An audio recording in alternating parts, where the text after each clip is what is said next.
Parliament రాజ్యాంగం యొక్క ప్రతిష్ట. ఏమనుకుంటారు?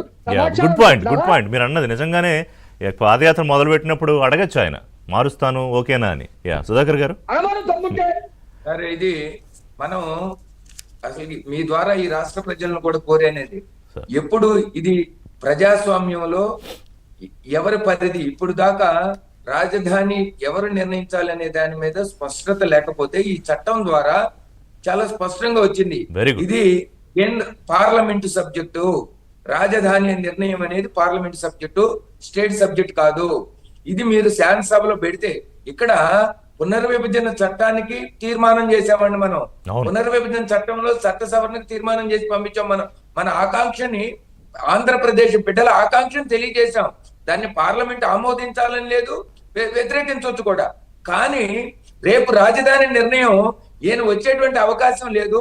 ఇప్పటికే నువ్వు 3 రాజధానులు అంటేనే 11 సీట్లకు అయ్యావు.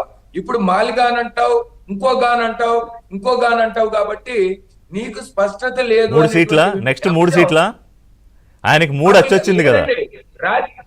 నేను చెప్తున్నాను, గుర్తుపెట్టుకోండి అండి. మాలిగాన్ అనే ప్రకటనతో వైసీపీ, అదే విధంగా జగన్మోహన్ రెడ్డి గారు రాజకీయ మరణ శాసనాన్ని రాసుకున్నారు.